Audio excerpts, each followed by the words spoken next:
I think we're good.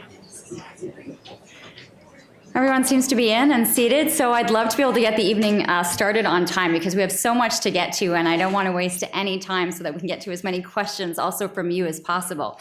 I'd like to introduce myself. My name is Leanne Lang. Some of you may recognize me from my 20 years working here with CTV and CTV Morning Live.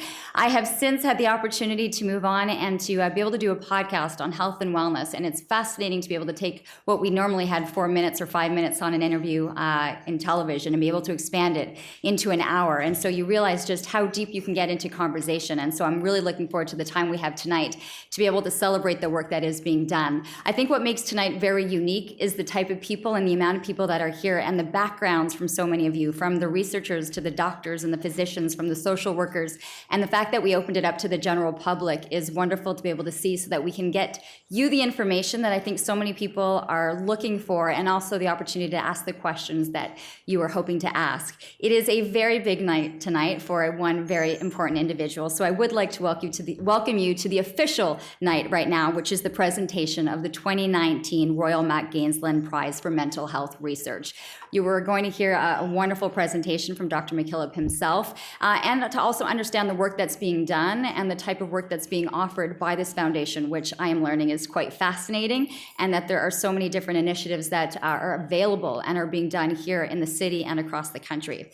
With that being said, there is wonderful work that happens each day here with the people that are represented by the people that work here and those that are actually from the top all the way down. And so with that being said, I would like to introduce you to the President and CEO here at the Royal, Joanne Bezabitz.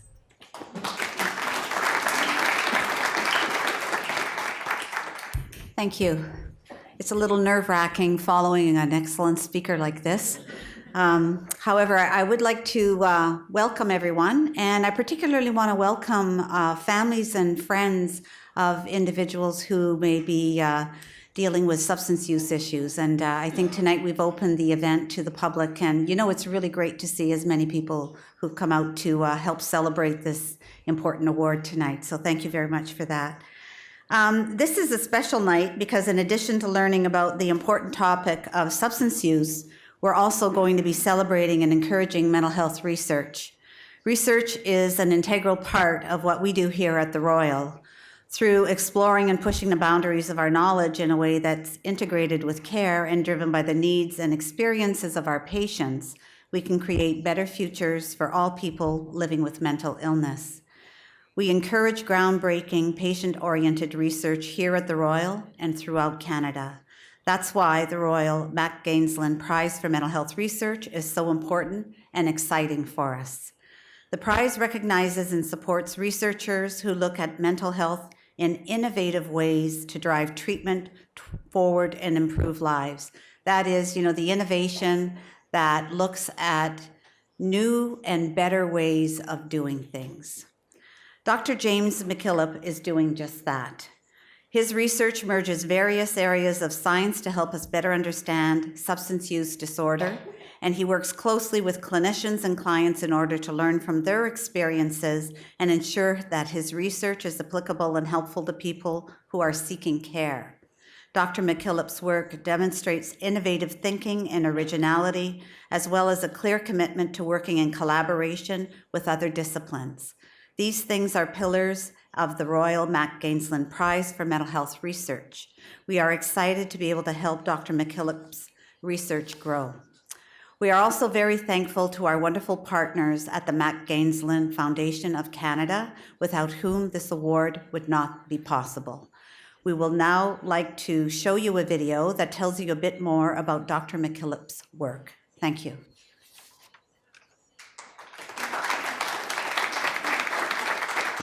I'm James McKillip. I hold the Peter Boris Chair in Addictions Research, and I direct the Peter Boris Center for Addictions Research and the Michael DeGroot Center for Medicinal Cannabis Research. A unique strategy that we're using is developing living research environments in which we embed research questions in large, busy clinical programs. We use a translational approach to conducting addiction research. What this means is we're trying to translate basic findings into clinical advances. Some people call this a bench-to-bedside approach. But what we're trying to do really is connect the dots between basic behavioral science, cognitive neuroscience, and genetics to clinical research and to clinical treatments to really improve patient outcomes. I think one of the most important things that James has done is to create a link between the lab and the clinic. The program that James runs in the addiction medicine program serves a teaching as well as a research function. And the teaching is in a number of dimensions. First of all, there are graduate students and postdoctoral students who get involved in the research. But there is also another educational dimension in that the clinicians get involved. They're exposed to new ideas, and you get a kind of collaboration going where the researchers are learning, including the students, are learning from the clinicians and vice versa. We use brain imaging to try to understand where addiction lives in the brain. We look at cognitive performance as well as both structural and functional magnetic resonance imaging to understand the neural underpinnings of addictive behavior. We feel very lucky to have James because it's not just a skill set that becomes important in something like this, it's the person behind the CV. Dr. James McKillip is a fantastic choice for the Mach-Gaensslen Foundation Prize this year. The topic of his research is absolutely essential to the whole field of mental health research because substance abuse spans basically all diagnoses in psychiatry. And also, given the recent legalization of cannabis in Canada, it's important to intensify our research efforts in this area for the well-being of our Canadian population. Dr. James McKillip is the recipient of this $100,000 prize because of his research background, his success so far, and we are pleased in the areas that he is studying which is badly needed, and that's in addiction and use of medical marijuana. The reason why we partnered with the Royal to create the Royal Mach-Gaensslen Foundation Prize is important to us as the donor, because of our strong emphasis and interest in encouraging mental health research.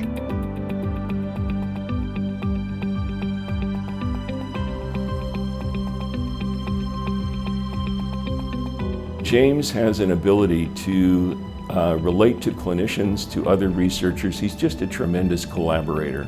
And that's an important part of the magic as we build ties between the Boris Center and the clinical program, and as we link together the various dimensions of our research programs. We feel really lucky to have him.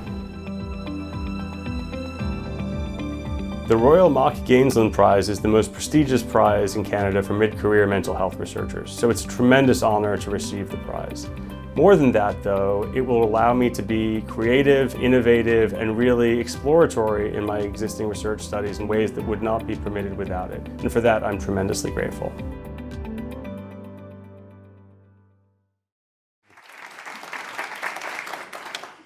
I think I'm at least grateful that you use the words innovative, creative, thinking outside the box, especially when you're putting things like economics and cannabis and substance use disorder all into one big package. It's fascinating that you even have the concept to bring all of this together. So really looking forward to hearing what you have to say tonight. Now, I also had an opportunity to really learn a little bit more about what this award really means and where it's coming from. And I think the nice married couple that I realized that they were actually married to have together in the Mach-Gaensslen is that there is work that's being done worldwide, and I know especially here in Canada, but it goes far beyond that. And so to be able to understand the work that's going on and who's deserving and how to be able to distribute it really falls under the care of Dr. Carruther. And so if Dr. Carruther can join us to understand the work that's being done and what it means to be able to be in charge of this, the chair of this board that's across the country. So, Dr. Carruther.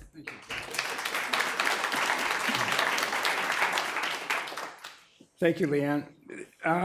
This is the 5th year that the Mach-Gaensslen Foundation of Canada has partnered with the Royal Institute of Mental Health Research to award the Royal Mach-Gaensslen Prize for Mental Health Research. And it's particularly a special year as it coincides with the 40th anniversary of the Royal Ottawa Foundation for Mental Health. I am proud that in a very short time, this prize has highlighted truly Canadian cutting-edge research that will transform how we see mental health and how we prevent and treat mental illness.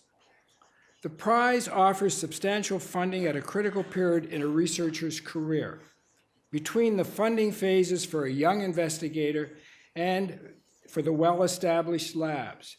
It contributes to mid-career period when there is often a gap in other support systems. We are pleased to award this year's prize to Dr. James McKillip.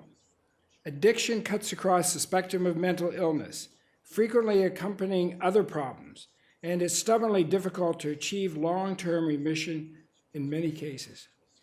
Dr. McKillip's innovative research and multiple approaches ask questions that few others are asking about why addictions happen, and about the person with an addiction is thinking and feeling.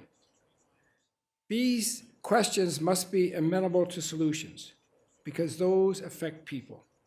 These people have a value, a future, and meaningful relationships with their friends, families, and communities. They have careers and plans. Too often they have been isolated by the addiction and by stigma. If we can understand addiction and learn from people with addictions, as Dr. McKillip is doing, we can treat addiction successfully and protect others from the same illness or problems. Dr. McKillip has turned his inquiry now towards medical use of cannabis. This is an area of therapy which use is skyrocketing, yet high quality evidence is lacking. What is needed is properly conducted trials to determine effectiveness and safety of the use of cannabis. What is the value of cannabis in the conditions for which it is being touted? What are the risks of dependence and other side effects? Dr. McKillip's research will help find answers to these questions as well. Such research is very timely given Canada's legalization of cannabis. On behalf of the members of the board of the Mach-Gaensslen Foundation, many are with us here tonight: Tony Tattersfield, Richard Hofer, Dr. Ian Arnold, and Dr. Wayne Kwan, and the selection committee of the Royal. I would like to present the 2019 Royal Mach-Gaensslen Prize for Mental Health Research to Dr. James McKillip.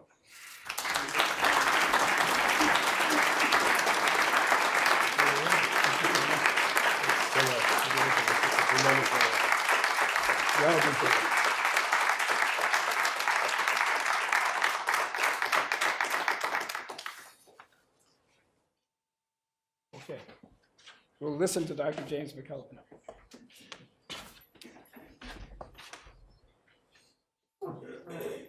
Thank you very much. Thank you so much. It is a tremendous pleasure to be here and an enormous honor and privilege to be the recipient of the Royal Mach-Gaensslen Prize this year. It will, as was alluded to, have a very powerful, stimulating effect on my research program, and for that I'm tremendously grateful. The other thing I'm very grateful for is the opportunity to thank all the people and organizations that support my research program, because without them, really, we would not have any of the gas in the tank that allows us to do the work that we do. So, of course, I want to start by thanking the Royal and the Mach-Gaensslen Foundation and reiterate how grateful I am to be the recipient of this prize. I also want to, acknowledge a very large team of collaborators and trainees who have been a source of inspiration and joy over the last 20 years of my career, because we've asked questions together, we've discovered new findings together. Sometimes I've been the lead of a study, sometimes I've been a collaborator, but I really appreciate this prize recognizing the work that we've done together that I think spans a number of different disciplines and has taken, hopefully, the field in some new directions. I also, of course, want to thank my funders for the Peter Boris Center, the De Groot Center, and also our grant and federal funders for the work that we're doing, because, again, without those resources, research simply doesn't happen. But above everyone, I want to make sure that I thank my wife, who has been an enormous support and is a bedrock for our family and for my professional career. Those are our two children, Annabelle and Cale, who I won't describe as supportive exactly, but certainly enthusiastic at times. But really, so much of what has come from my lab has been because I have the support of my wife, and I want to make sure that I acknowledge that. because it is so important. So today I want to start by starting with the broad strokes, the big picture. Why is it so important to study addiction? And why should we think of it not as something separate from healthcare or from mental health care, but as part of medicine in general? And the first thing I want to highlight is that it is, in fact, the most common mental disorder in Canada and in most developed countries. Often you'll hear that other conditions are more common. The reality is that 1 in 5 Canadians over the course of their life, unfortunately, will suffer from a substance use disorder. And that actually doesn't include tobacco use disorder or addiction to nicotine. That's substantially larger than the two most common other conditions, internalizing conditions, anxiety disorders and mood disorders. If we think about the 12-month prevalence, again, it is the most common condition. About 1 in 10 Canadians will suffer from a substance use disorder. So these are extremely common conditions. We all interact with people who have at some point likely struggled with substance use disorders. The stigma is all the more troubling because it is so common. And the fact that it so often falls outside of our traditional healthcare system is a major problem. The other reason that addiction is such an important topic to study, in my opinion, is that it is upstream from many of the most significant causes of harm in our society. So it contributes to chronic diseases, it contributes to acute illness.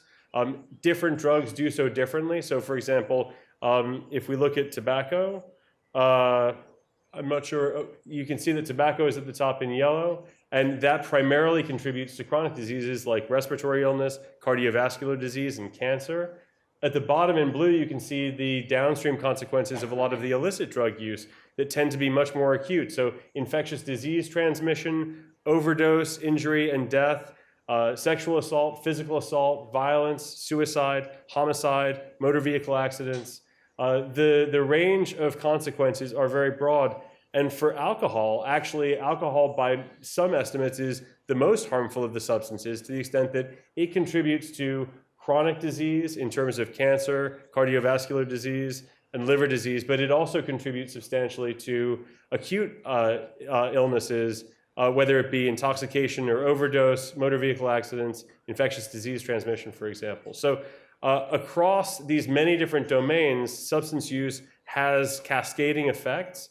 And if we actually look at the actual causes of death for Canadians, these are the statistics from Health Canada on the actual causes of death for Canadians, and you look at them ranked, the top 10 causes are either definitively downstream consequences of substance use, meaning that it is one contributor, or in the case of Alzheimer's disease and influenza, it's a more peripheral cause. So these are the quote-unquote lifestyle conditions that are actually not lifestyle conditions, they're medical conditions that are themselves major sources of psychiatric burden, and they are major contributors to the health of Canada more broadly, and indeed to the morbidity and mortality in Canada. The last piece of this puzzle is just how onerous addiction is for our society. And these are the economic data on the annual estimated cost of different forms of drug use in Canada. It's nearly $40 billion with a B, and that's a vast amount of resources dedicated towards prevention, treatment, lost productivity, incarceration, and it's divided broadly across alcohol, tobacco, and illegal drugs. I actually think this underestimates the human cost of addiction to a large extent, but it represents just how significant these very widespread problems are in terms of Canada's health and Canada's economy. So my research seeks to understand addiction using a variety of different perspectives and really trying to connect the dots between different theoretical perspectives and different methodological perspectives to gain new insights and to hopefully set the stage for the next generation of treatments, and also to promote evidence-based practice when it comes to substance use disorders. I'm a clinical psychologist by training. I still value treatment as ultimately what we're trying to promote, and so although I do a lot of more basic research, the goal is always, the North Star is always, to ultimately improve our ability to diagnose and treat individuals with substance use disorders. So what this translational framework looks like is these 4 foci that I tried to focus on in terms of understanding addiction. At the heart of what I do is behavioral science, but the goal is to then take those behavioral insights and apply them forward into clinical interventions and to use other techniques to unpack those behavioral findings. So the kinds of questions we ask are, from a behavioral standpoint, what are the psychological traits that are associated with addiction? What are the processes that give rise to the development and maintenance of addiction? From a neuroimaging standpoint, we're interested in questions like, how does the brain encode the value of addictive drugs? How does the brain make choices that are healthy choices and unhealthy choices?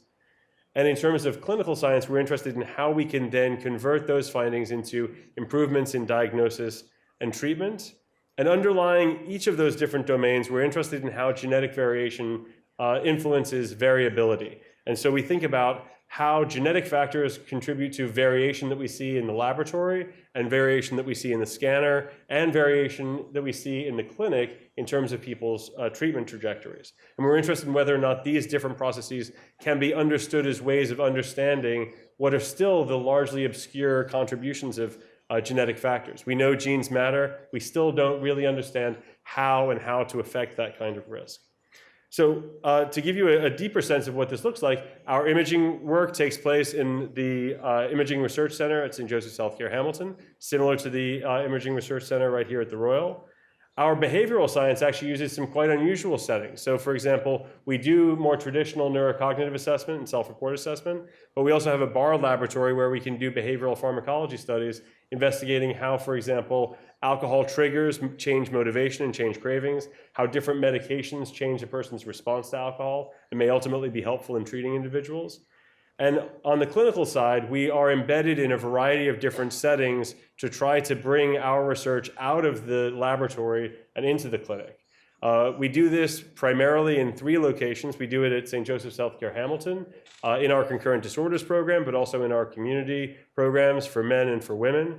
We're doing this work at Homewood Health in Guelph, Ontario, where we're embedded in the addiction medicine service, a large residential program, and we're collecting data on every new patient at admission, at discharge, at 3, 6, 9, and 12 months follow-up. And we're also collaborating with Correctional Services of Canada to embed our research in the federal correction setting to understand the factors that lead to the very high overlap between substance involvement and criminal behavior, and hopefully ultimately to develop new programs that will address those issues to reduce recidivism among offenders leaving the federal correction facilities. So the other important framework that I use in conducting my work, and I'm going to show you examples in each of those 4 different domains, is that I use what's called behavioral economics and neuroeconomics to study addiction.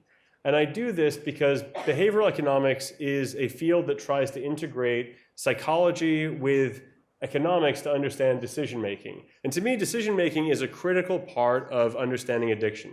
To drink or to not drink, to smoke or to not smoke, to have that first episode after treatment, all of these are ultimately traceable back to a choice between an unhealthy behavior and a healthy behavior. And this field allows us to really focus on understanding the maladaptive decision-making that it becomes apparent in addiction in a variety of different ways. What we do is we focus on 3 critical factors in understanding addiction. We focus on deficits in self-regulation, self-control, and I'm going to really highlight that today.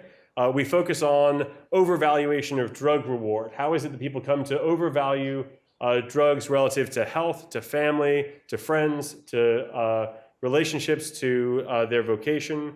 And we're very interested also in alternative reinforcers. We're not just interested in people over-consuming drugs, but the paucity of alternatives that become available and how we can intervene at that level to hopefully promote recovery.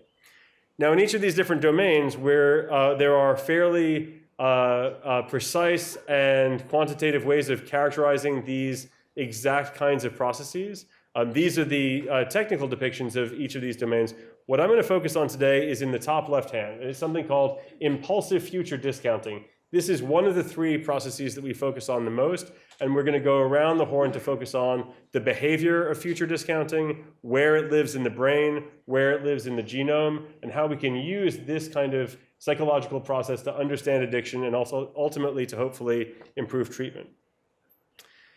So to start, I'm going to introduce you to impulsive future discounting, which you may have heard of before. If not, you may have heard of the famous marshmallow test, which actually has a lot of similarities to future discounting. This is a delay of gratification paradigm that's used in children, in which children are asked to choose, typically around age 4, whether they would like 1 marshmallow now or 2 marshmallows in the future after an experimenter comes back.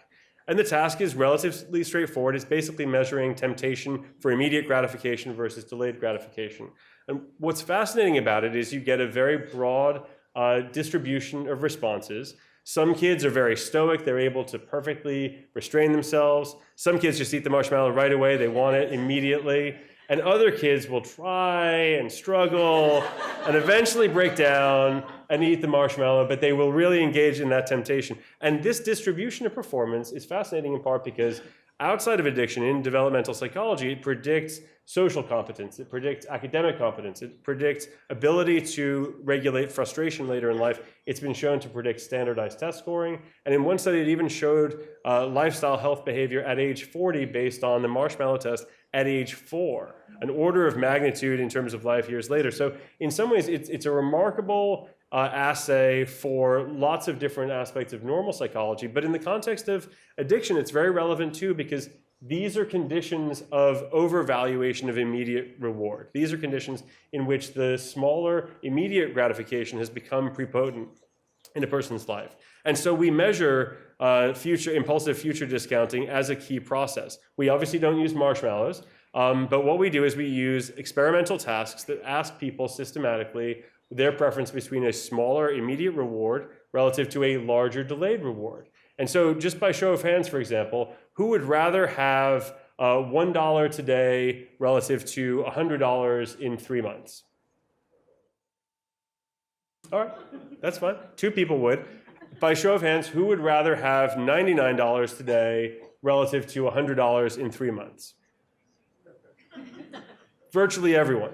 And the point of that item is it's one example of the kinds of questions that would come up. The important thing is not the dollar or the $99, but somewhere between $1 and $99, we each have a switching point where the immediate reward is equal to the larger delayed reward. And that's a way of basically measuring how much we're valuing the present relative to the future. And what it allows us to do, this is the kind of data that we collect, those points represent the switching points at different time points where people are devaluing the future reward, and it allows us to model very precisely a person's future reward orientation, and in turn generate an overall value. We can string those points together, we can model them statistically, we can get what we call a K value or a discounting value, and we then have these curves. I'm going to show you a lot of these curves. The steeper the curve, the more a person is devaluing the future, the more a person is valuing the immediate reward. And so what we believe, and what we've been studying for a long time, is the extent to which overvaluation using this approach is present in addiction. And I'll show you data from my lab. And we'll start with the behavioral science. So what does this look behaviorally if we look at people with substance use disorders relative to controls? These are some data that are from a study from the Journal of Abnormal Psychology. And what we see in individuals who are all heavy drinkers, but are either in the upper or lower level of alcohol use disorder symptoms, is we do indeed see a much steeper discounting curve. That more intermittent dashing is the more severe group, and they do show a steeper devaluation of future rewards. We're not the only group that's seen this. A lot of other individual studies have shown this. So here you can see alcohol use disorder again from the previous slide, another study on alcohol use disorder. On the right-hand side, opioid use disorder and stimulant use disorder. And then on the left-hand side, tobacco use disorder and gambling disorder. So there's a very common behavioral signature in addiction, suggesting that this is a common process. And one of the methodologies my group uses is we use meta-analysis to see if this is really reliable across lots of studies. So what we did was we actually aggregated the studies to take all of the studies. This is a forest plot in what's called a meta-analysis, a study of studies. And everything that you see that's right of 0 represents a a study that found more impulsivity, and it basically summarizes all the different results, and you can see there's a lot of variability. But what we found was that across all the different studies, on the whole, there's a significant difference between individuals who have a substance use disorder relative to controls. If we used a coding to look at who was more severe, that difference got bigger. So the more severe, the larger the difference in terms of level of discounting. And we also investigated whether or not there seemed to be any bias in the literature in terms of people not publishing studies that did not show effects. And we found that there was very little evidence of what's called publication bias. So it seems like we can see it at an individual study level, we see it in multiple studies, we see it when we meta-analyze studies, and we also see it for other conditions. So these are two other meta-analyses. Again, these are the overall findings for ADHD on the left and obesity on the right. Lots of studies, lots of variability, but overall what we see is a significant difference consistently, in this case about, approaching half of a standard deviation, which is a moderate size in psychological science. So for individuals with substance use disorders, individuals with ADHD, individuals with in relation to BMI, we see this consistent association between deficits in self-regulation and these health behaviors. What's fascinating, and this is not from my lab, is that a variety of other health behaviors have been linked too. So people who show steep discounting are less likely to get blood pressure testing done, cholesterol testing, to get pap smears or prostate exams, to exercise, to visit the dentist. So it's linked to a very wide array of different behaviors. And it's also been associated in the opposite direction. So individuals who are clinically diagnosed with anorexia show very low discounting of future rewards. And the same is true for individuals with depression and obsessive-compulsive personality disorder. So our behavioral research has really led to this kind of theoretical framework for delayed discounting. This is a normal distribution of this kind of impulsive preference. Most people fall at one end in the middle. Most people are generally normative, and having too much of this or too little of this is equally problematical. We are coming to understand this as a transdiagnostic process. So if you're too high in your discounting of future rewards, then there's an association with substance use disorders, obesity, and ADHD. At the other end of the spectrum, we see for anorexia and OCPD, not valuing the present enough is problematical. So what does this look like in the brain? How does the brain process these rewards, and what different aspects of the brain are involved? We've done a number of functional magnetic resonance imaging studies, and what we see is that these kinds of choices rely on the prefrontal lobes, they rely on subcortical structures like the ventral striatum that drive reward. One fascinating finding that we found was that in some choices, certain brain regions are activated, in other choices, other ones are activated. So this is what we refer to as the axis of conflict that's happening, because when we would bin the easy choices versus the hard choices. And the easy choices are the ones that are like the $1 or the $99, where you actually don't have to think that hard about your preferences. But the hard choices are right at that switch point where you're not sure if you want to switch or not. That's where we see the regions of the brain that are recruited to measure conflict monitoring being engaged. And the easy choices are just recruiting the motor regions that are responsible for hitting the button in the scanner. When it comes to addiction, what we see is that the deficits are present in the dorsolateral prefrontal cortex. So here, these are individuals who have an alcohol use disorder compared to controls. And where you can see the green is the activity, the regions of the brain where there was significantly different activity. In this case, individuals with an alcohol use disorder showed greater impulsivity, but they also showed greater activity in those regions. It wasn't that the prefrontal cortex wasn't online and active. It appeared to be working harder, but still making the impulsive decision. So it was effectively requiring greater demands, even for the more impulsive behavioral output. We've also looked at this using structural MRI. So we're interested in what regions or what different aspects of morphometry or brain shape and size are associated. And what's fascinating is the regions that are active functionally in terms of activity are different from those that are implicated when we look at surface area or volume, for example. Here we see primarily the medial temporal gyrus and the entorhinal cortex. But what's also fascinating from my standpoint is we then have taken those regions and looked at how they're connected with many other regions using what's called functional connectivity.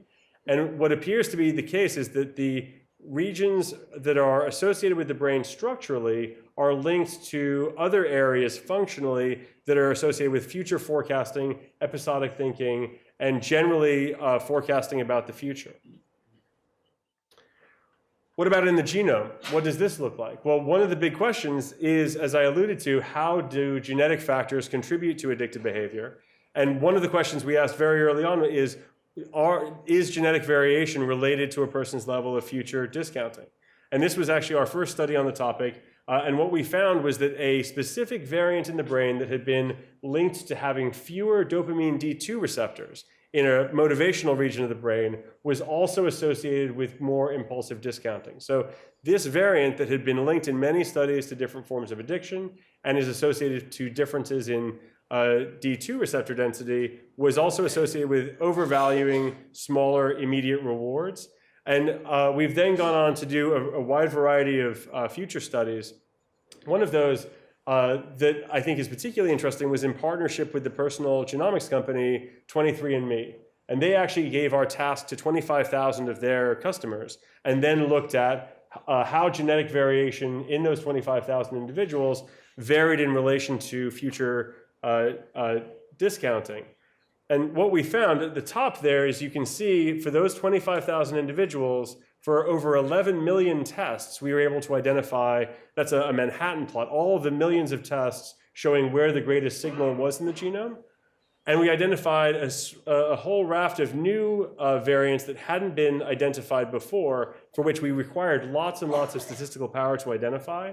But the most interesting thing about this study, I think, is that when we looked at how those variants correlated with other illnesses, at the bottom you can see highlighted in green, there was common genetic association between the variants for impulsive future discounting and ADHD, for major depression, obesity, BMI. When it came to smoking, it was predictive of having ever been a smoker and ever quitting smoking, and also the age of onset. So it seems like the genetic basis for impulsive future discounting is also linked to these other health behaviors also.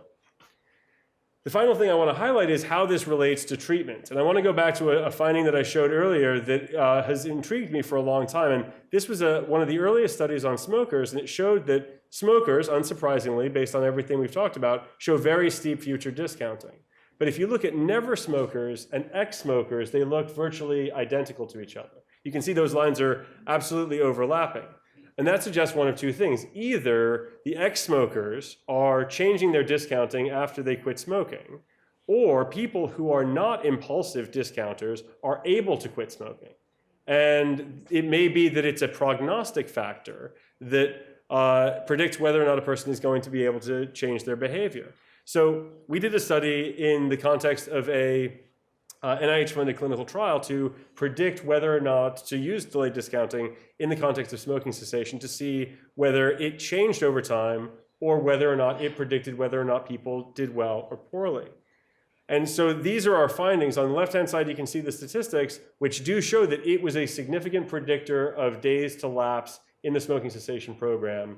But on the right-hand side, you can see what I think was the most dramatic findings, that when we looked at individuals and compared the rates for individuals who were completely successful. They did the 8 weeks of nicotine replacement therapy. They never provided a positive carbon monoxide reading. At 6-month follow-up, they still had not returned to smoking. And when we compared those individuals who were already smoking on their quit date, we see really huge differences. You can see a very shallow discounting curve for the very successful, completely successful individuals. For those people who had an immediate lapse, they showed a much more significant future discounting curve. And so really, these are the findings that are laying the foundation for the work that we're doing now at St. Joe's, at Homewood, perhaps ultimately within the federal correction system also, to chart the course for how do we, having identified this mechanism that is not being addressed by any of our existing treatments, how do we develop the next generation of treatments that will address it? There are behavioral strategies of using mental scaffolding to bring the present into the to bring the future into the present. There are novel medications, particularly ones that have been used successfully for ADHD, that may be helpful. And we're investigating strategies like transcranial direct current stimulation to directly impact those regions of the brain that we now know are implicated with future discounting. The other work that we're doing is trying to understand what we now know that impulsive discounting predicts whether or not someone will do well or poorly over the course of treatment, but which aspects of brain activity are associated with that prediction, and how do we embed this much more broadly, not just in the treatment context, but across the lifespan. We've been investigating how early life stress and childhood adversity are in part associated with adult substance use by way of impulsive discounting and other forms of impulsivity. And we're investigating how comorbidities like the overlap of substance use disorders with PTSD or other psychiatric conditions are associated with particularly pronounced levels of delayed discounting. And to conclude, really, this is the research program that the Royal Mach-Gaensslen Prize will enhance over the next coming years. It will allow me to really take this work to the next level and to ask questions that without it we would not be able to ask. So I'm going to stop there and thank you for your time, and thank again the Royal Mach-Gaensslen Committee for this prize. Thank you.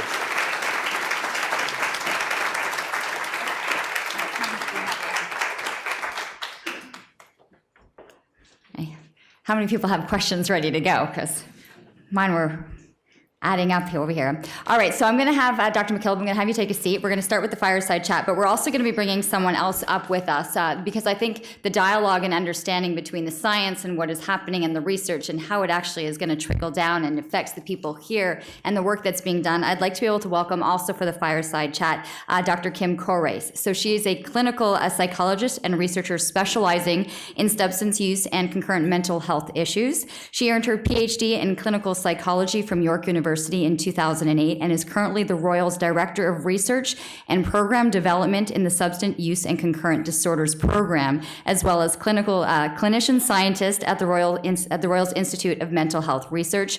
Dr. Koreis' research, clinical, teaching, and advocacy efforts have led to sustainable improvements in mental health and addiction care, better client outcomes, and reduced stigma. So this will be quite interesting to be able to see the dynamics. We're going to ask a couple of questions, but also we have two microphones that are set up on the sides, so if you have a question, make your way to the microphone and we'll definitely direct the attention towards you so you can ask your questions as well. Yes. Sorry. That's okay. I found it quite fascinating, and I think a lot of people, and I'm going to have my first question come to you because after all of that, well, because I'm looking and understanding everything, and then how do we then take everything that we are learning and be able to trickle it down and for us to understand here the work being done at the Royal, how it would make its way down to the research that you're doing and how you're helping the patients here in the city? Thanks, and that was really excellent, James. It's interesting that you I didn't know what you were going to talk about. I know you do a lot of different research, and I've heard you speak before. But impulsivity and difficulties with regulation, and I mean, you're calling it future discounting. We don't tend to call it that when we talk to our patients, but maybe we could.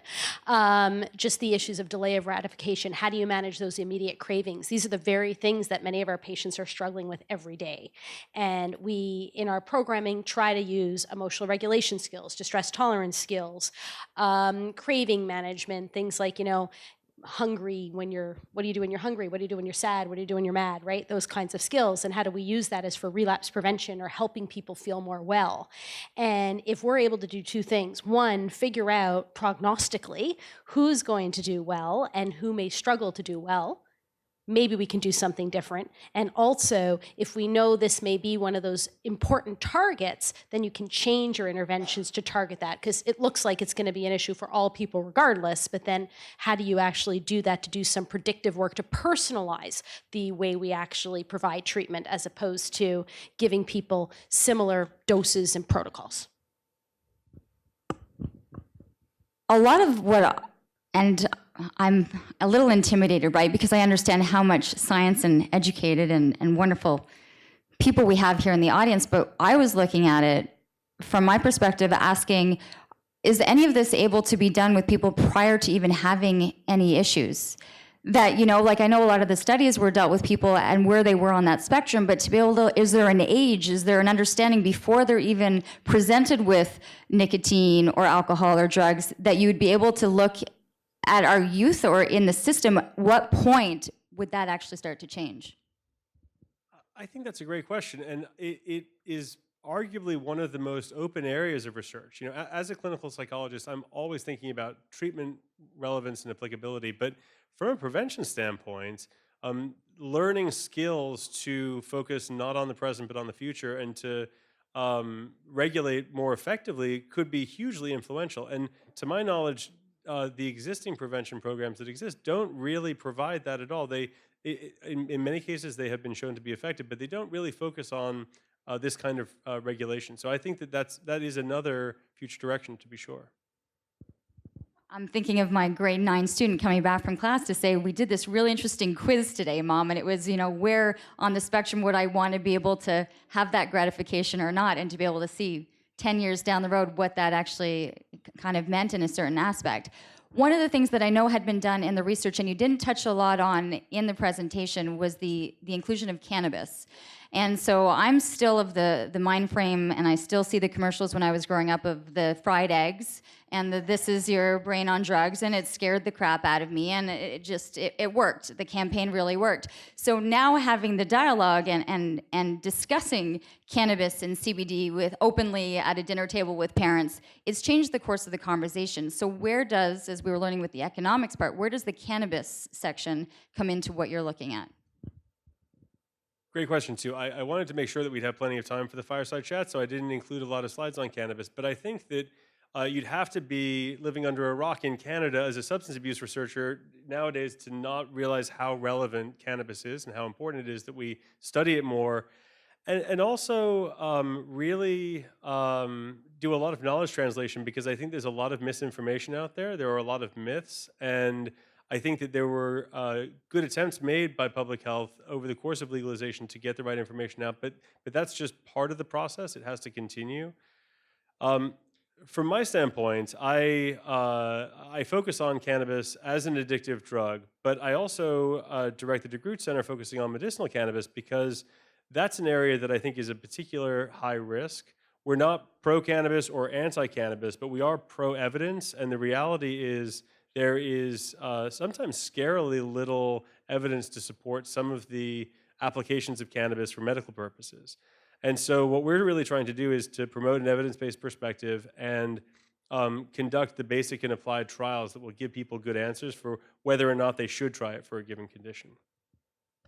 So I'm going to come to you with that. What would that be able to offer you with the patients coming in if you knew had a better understanding of how cannabis or medicinal cannabis, the CBD, was going to affect treatments here? I'll answer from a clinical perspective, but we're doing research in that area as well, because it is such a paucity. I mean, if you look at the recent stats that have come out, 27% of the people who've just recently tried using cannabis are over 65, right? And is that medicinal or is that not medicinal? Where is that coming from if you look at the health problems, and is there evidence that can actually drive that? So we have all sorts of, now my population, of course, all has substance use problems, so using medicinal cannabis in that population wouldn't be something that one would probably tend to do. But if you look at the people who are coming even, there's a big drive from industry actually for cannabis to be used for opioid use disorders. And if you go at, sorry, I'm conscious I'm on film. Depending where you drive around, and billboards that you could see, there's signs in areas of the U.S. that will actually say, 25% of, we have 25% less overdose deaths because we have medicinal cannabis. And then when you actually look at that research, so I'm not pro or not pro-cannabis either, but it's how do we get that information? If patients are coming in saying, hey, I have an opioid use problem, I saw on a billboard that I need cannabis, that's really problematic. And how do you have that discussion? And luckily now that things are legalized, we can do more research that we were never able to do before. And we can get evidence to have those informed conversations so that if cannabis is going to be helpful, we can tell people it's going to be helpful. And if it's not, we can also let people know about those risks that could be coming to them. Because right now, there's actually, despite those billboards, zero evidence that we would use cannabis to treat opioid use disorder. So if people are having life-threatening substance use problems, which are our highest risk for overdose and fatalities that outnumber some of the ones that you showed from StatsCan up there, then we need to make sure that we have that information to provide to patients so that we can actually guide and direct their treatment appropriately. Yeah, absolutely. I'd love to just jump off on some of the comments you made because I agree with them 100%. I also think that one of the things that's so troubling to me is that among our patients, many of whom obviously have substance use disorders, but also have anxiety disorder, for example, or PTSD, and have very much come to the conclusion that cannabis will help those conditions. There's virtually no evidence for that. And the reality is, if you ask people about their alcohol use in the context of anxiety or PTSD, they certainly say it helps with those symptoms. We would never recommend alcohol to treat those conditions. And I think that there has been unfortunately, a very successful, not campaign is the wrong word, but there is an entire kind of culture of recommending cannabis willy-nilly apart from the evidence. And I think that that's a real problem, and it puts clinicians in a difficult spot because they become, they ultimately have to disabuse patients of these misconceptions. Yeah. So could talk about this for days. And it's interesting because if you talk to people with anxiety, we have lots of young people, people of all types, but I'm going to talk about young people who have anxiety disorders, and they use cannabis. And if you ask them why they use cannabis, they will inadvertently tell you, I use cannabis to manage their anxiety. And I'll ask them, why do you think that? Tell me about that. They'll say, well, if I use cannabis, I've been using cannabis for a while, and then if I stop and after a few days, I start to feel really anxious again. And of course, we also know that unlike other substances, cannabis has a longer time to when you have withdrawal symptoms, and anxiety is one of the withdrawal symptoms of cannabis use. So are they really managing their anxiety, or is their cannabis use causing their anxiety so they're in chronic states of withdrawal? From studies done on I think the study for social anxiety was done on 24 participants in a public speaking test that they evaluated a dose of cannabis pre and post to be able to say, yeah, cannabis is helping your social anxiety. So this is why the research that you're doing and that other folks are doing is so important, so that, because the last thing we want to do is give people a substance that's actually going to make them worse. I noticed that there were a number of students also here in the room. And so when you were talking about the amount of people, and I saw the board and the universities and the institutions that were behind so many of the studies that were helping with the work, where do you suggest that those that are coming into the work and those that are students and are looking to be able to get into this, where is the not the better way, but like, where would you like to see more outside of the box thinking or innovation for them to be able to go to, considering so much has already been done, but we're thinking outside the box now? What would your advice be for them?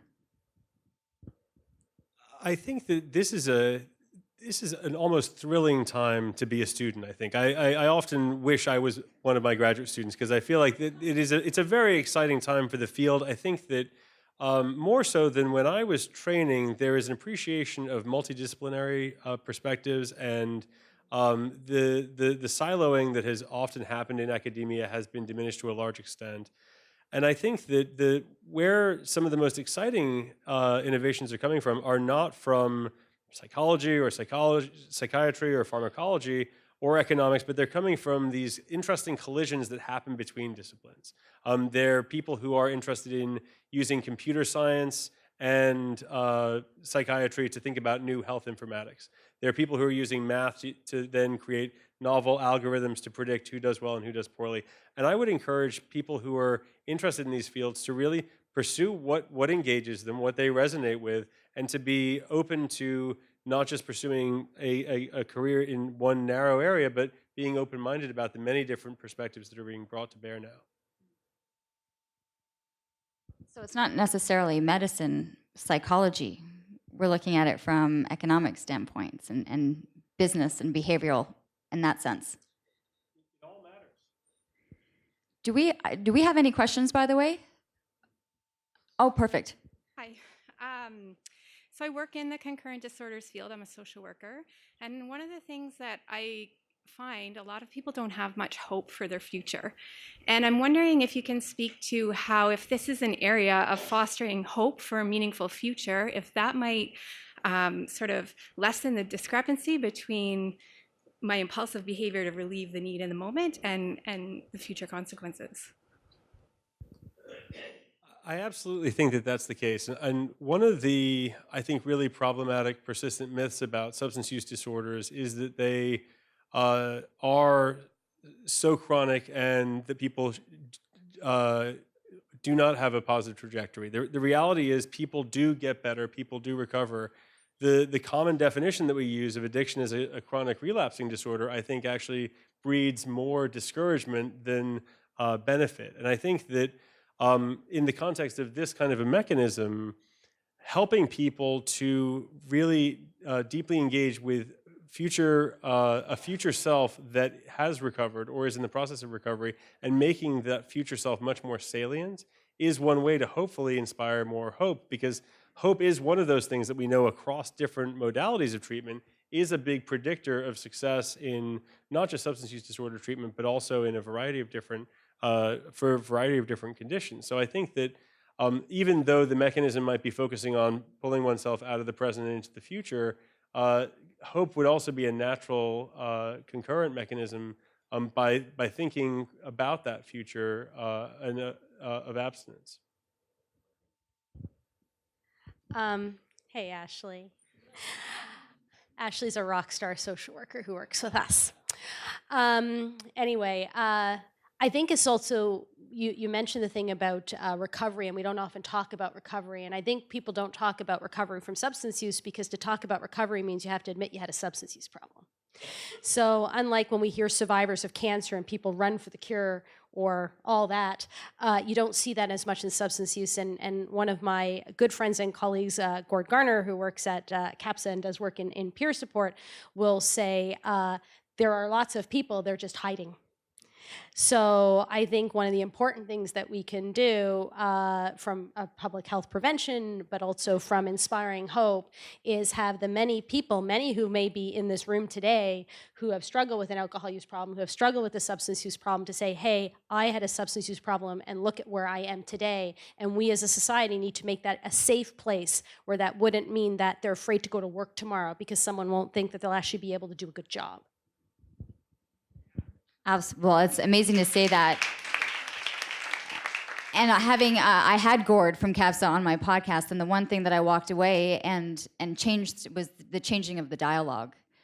Right off the bat, it was understanding, just as from an outsider's perspective, that we need to change the society's dialogue. And I think you've done a great job, but I'm sure at one point the use of addiction would have been much more commonplace in the discussion that we're having, and yet it's coming into substance use disorders and being very aware of the dialogue that we're having. So you've done it, hopefully, in educating the general public too, and how we're dealing with it. I know we had a question up there. So I'm not sure if my question is too broad, but I'm just thinking about early intervention for emotion regulation of children and connecting that to preventing substance abuse in early adolescence. Is that something that you're connecting yet? I am mindful of developmental trauma and cumulative trauma and then how that proceeds. Yeah. So. Well, it's something I'm very interested in. I think of the future discounting as being one part of self-regulation, but emotional regulation being a critical piece too. And in a lot of the studies that we do, we look at another trait called negative urgency, or a person's proneness to act out when they're feeling bad. And unfortunately, that's very closely associated with substance misuse and also relapse. But it often is tied to other kinds of psychological pain, and that can be recent or it can be historical. And we know that early adversity and adverse childhood events in particular effectively get under the skin and get into the brain in ways that shape us for the future in unhealthy ways. And unfortunately, we now know that one of those mechanisms is by way of these self-regulatory pathways. So developing prevention programs and identifying people who are exposed to early life stress and providing them with those resources is a way to perhaps correct things to a certain extent. And the unfortunate reality is that those exposures are extremely common. And so major swaths of our society undergo them, and that represents an important group to hopefully provide that kind of programming earlier rather than later. And how much more room are we making for complex trauma versus just single episode PTSD? Because I know it's not yet in the DSM, but it's an emerging, anyway. I can't speak to that personally. I agree that it's an important distinction to be made, but I don't. Unfortunately, that's not. It's outside the scope, I know, but I just thought I'd bring it up and Yeah. mention because it's all connected, right? So eventually we'll get there. And maybe Dr. Carruther has a Thank you comment. very much. Not going to speak for the next version of the DSM. Right? But I mean, you alluded to the work on adverse childhood experiences, and I think it's broader than trauma.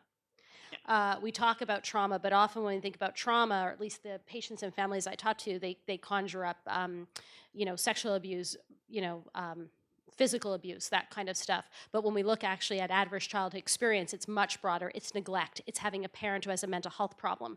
It's that, and you probably know because you asked the question, but just for the audience's sake, those folks who have experienced 4 or more of those traumas when they were young are exponentially at higher rates because of disrupted neurodevelopment and other factors of having alcohol use disorders of 7 times the rate, or injecting drugs at 16, 17 times the rate, depending on the study you use. So, and that's something we could actually look at when people are young from multiple ways, because some of those are historical, right? They're not actually even needing the kid to be born to figure out who's had a parent with a mental health problem or who has a parent who's unfortunately been part of the correctional system. So I'm not aware of all the biological basis and brain that can explain all of this, but I do think unfortunately we spend a lot of investment of our dollars into downstream, and I don't know how much we do into upstream. And if we want to think of maybe best return on investment, investing in some of those upstream and figuring out who's going to be unwell and what we can do. And I'm not even talking in a 7-year-old, but, probably infancy, then I think that would be really important work. Nice. Thank you both. Thank you. I know we have a question here. Yes, to give context to my question, I'm a family member. I've had mental health training in support of I have to beware of confidentiality, but someone in my family. And I think my family doctor said a most profound thing to me and my question will come from the family unit. And I've lived it, is addictions create dysfunctional families. And so the effect is more on the individual and the family unit and how they fit in society. My question would be, in your research, are you focusing on an age group who have had substance use disorders for over 25 years, starting from a very young teen with multiple crises and relapse, and remaining hopeful at someone who may be midlife or later life? That's my question. And again, it boils down to prevention and looking back. That's a long time ago. That would, and changing patterns, I think that's the hardest thing for individuals to do. I think that you raise a really important point that although a lot of my work and a lot of what I presented focuses on an individual characteristic, the reality is that our family units, our significant others, our social networks play a huge role. And one of our new studies is actually looking at how the social network changes over the course of the first year of a recovery attempt with individuals from Homewood and some of the other clinical settings participating in that study. And it is those settings where we are looking at people who are often deep into a substance use disorder on the order of decades, that they may have had multiple admissions. They most likely started when they were adolescents. That's by far the most common time for people to first experiment. People first typically will meet use for a substance use disorder in their early 20s, but they will not identify it as necessarily being a problem. They will not be motivated to change. I think that there has been a lot of progress in trying to promote change, even among non-treatment seeking people, but the reality is, unfortunately, often it's the 30s, the 40s, the 50s, the 60s, where the accumulated challenges motivate a person to change or require a person to change. And so I think that although it's easy to say that we should prioritize young people, and I do agree with that to the extent that you can change trajectories much more profoundly, that doesn't change our need to prioritize the largest group within the treatment-seeking population, which is individuals who often have 10 or 20 or more years of substance use disorder history.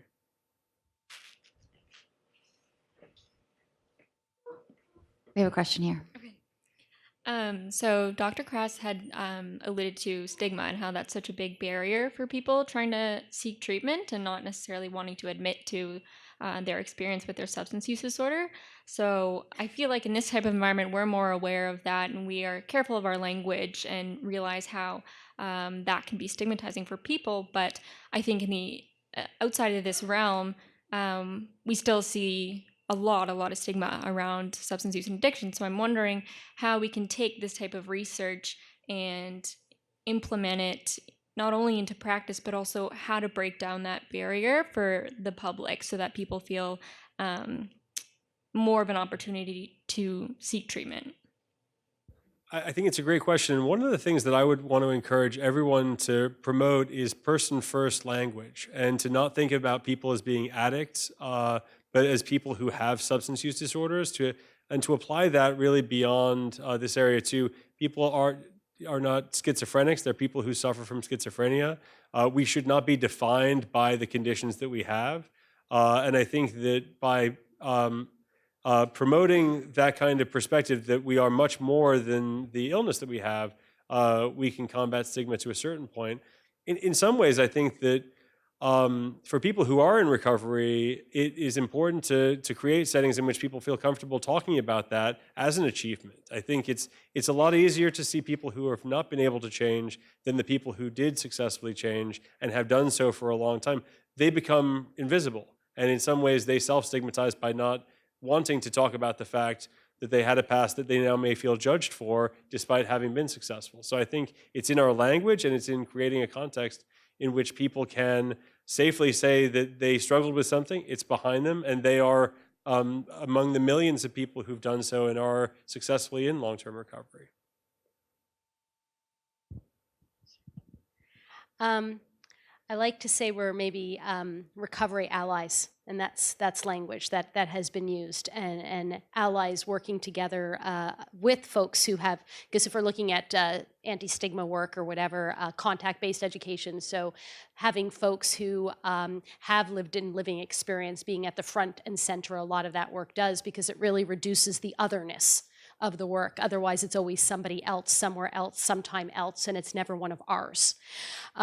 So I think that's very, very important from stigma perspective. I think although we're talking about general public, there's many people here in the room who are part of the healthcare system, and some of the work we're actually doing with I think I can talk about this. I look to people in the audience with Ottawa Public Health and the Royal and the City of Ottawa and Canadian Centre of Substance Use and Addiction. They changed their name, as we know, to have person-first language. And CAPSA is looking at how as a community do we have an approach to breaking down stigma and starting that in healthcare settings. Because many of the people that I work with, sorry, I meant my patients. Any of my patients that I have and that I work with will say some of the most stigma that they experience is actually when they go knock on healthcare's door.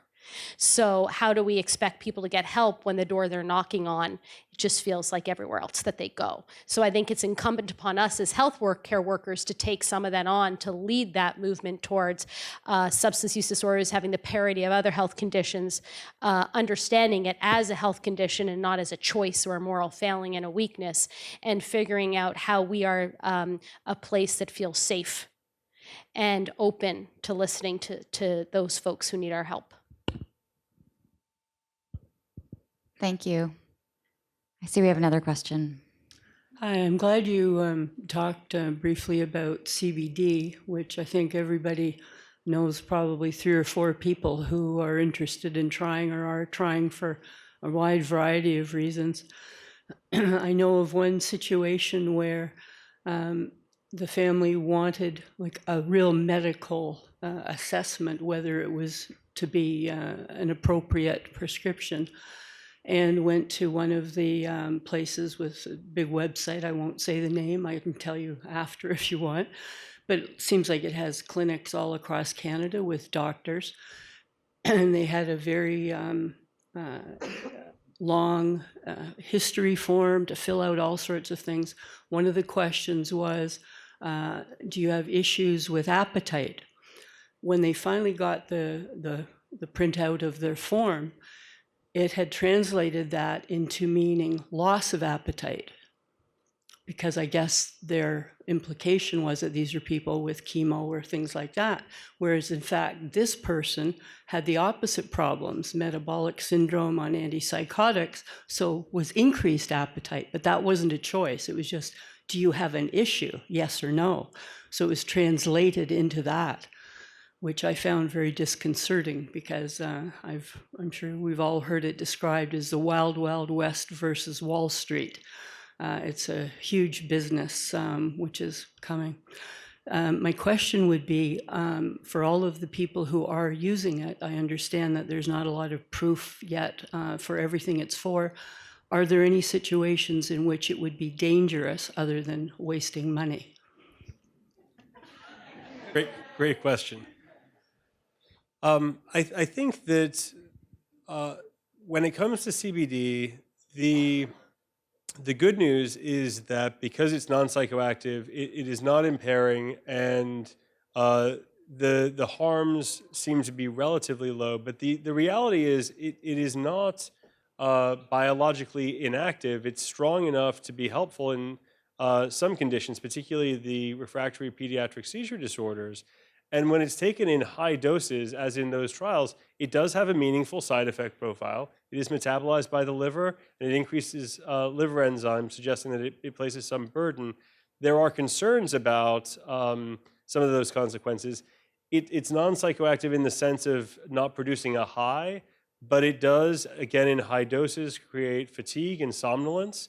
That's part of its side effect profile in its FDA filing. And so the reality is, I think that people are unfortunately treating it truly as a panacea that can only confer good and has no risks. And from my standpoint, there are no free lunches when it comes to medications. Anything that's strong enough to help you almost certainly has side effects that are relevant also, and those you need to be aware of those. So I think that the risks are not as high as for many things. You know, if we compare it to in the landscape of opioids, there's no abuse liability. The risk of sudden respiratory failure is non-existent, but it's not harmless, especially in high doses. And because it does stay in the system for a long time, for people who take it every day and in a smoothie, in a pill, in a topical, it may accumulate, and some of those side effects may be present. So I think we have to still be cautious. Although the risks are not as high, certainly, as for other drugs. Completely agree with everything. Hi there. That Dr. McKillop said. I think in addition, because it's not first-line therapy for anything, it means that people actually aren't getting first-line therapy for anything because they may be choosing CBD as opposed to other helpful treatments. So the other, of course, problem with that is, are they actually getting treatment for what they need to get treatment for? So then they are left with potentially untreated illness. It's wonderful. We've got a very active audience who raised some great questions. So I'm going to send things right up to you. So my question kind of relates to the genetic component and probably like preventative care. So there's a lot of talks of addiction being like genetically related, passed down through families. And for most of those people, it's like you're doomed once you find out that that's there. I'm a big believer in nurture and or versus nature. So there is a component of that where even if you do possibly carry these genetics, that you don't become an addict. But I was wondering, for the people who do have that side in their family, how can this research possibly maybe work towards preventative care for the genetic component? That's a great question. And I think that it's important to emphasize that even people who have a family history or are carriers of variants that may confer risk are by no means destined to develop addictive disorders. I certainly have addiction in my family. It's one of the reasons that I pursued this career. I think that one of the fascinating things about understanding addiction genetics is that there are innate differences in our vulnerability. But many people who have that vulnerability never express any kind of substance use disorder or addictive tendency. And the more we're investigating this area, the more we know that it's not a risky gene or even a handful of them. There's no alcoholism gene. There are hundreds, probably thousands, maybe tens of thousands of variants that are ultimately going to be contributing to in very, very small ways. The much bigger factors are nurture over nature. If you look at some of the exposures to adverse childhood events, for example, or again to other events that lead to comorbidities, those are actually much more powerful than genetic factors. Genetics in some ways is where a person's starting line may be kind of lined up, but then the bulk of the action happens after the race has started. And I think it's important that people be aware of that. And although there will be people who have greater or lesser risk, that doesn't mean that there's any predestiny when it comes to addiction. How are we doing for time? Okay, we got to get you on a plane in 9 minutes. So with that, hopefully we got to everyone that wanted to be able to ask a question. With that being said, we do want to be able to close things out. It was fascinating. You know, best of luck with this work. You're so well in, but to be able to have the grant, to be able to do something like this, the award, it's fantastic. I want to be able to know what happens in a year from now, where all of this comes down, and then how it affects the work that's being done here. So congratulations. And with that being said, I want to be able to get Mitchell Bellman up, who is the president and CEO of the Royal Foundation, to say final words. Thank you very much. And I want to extend a thank you to you, Leanne, for coming and moderating, and for all the help you provide for us at the Royal on so many events and so many opportunities. We really know you're a champion of mental health, and we thank you for that. And thank you, Dr. Carruther and Dr. McKillop, for a very stimulating discussion. But my greatest thanks I want to extend to the Mach-Gaensslen Foundation for creating this award. It's a source of great pride when I hear you describe it as the most prominent award in Canada for mid-level mental health researchers. I know that's a source of pride for the Mach-Gaensslen Foundation. It's certainly a source of pride for the Royal. We're an institution that is committed both to excellent care and to research, because we believe that we must always strive for a better future, and that we can't be satisfied with the current treatments that we have for mental illness, and we must hope for a future where we as a society have conquered incredible medical illnesses, and we're confident that with an investment in research we'll be able to conquer the great challenge that mental health and addiction poses.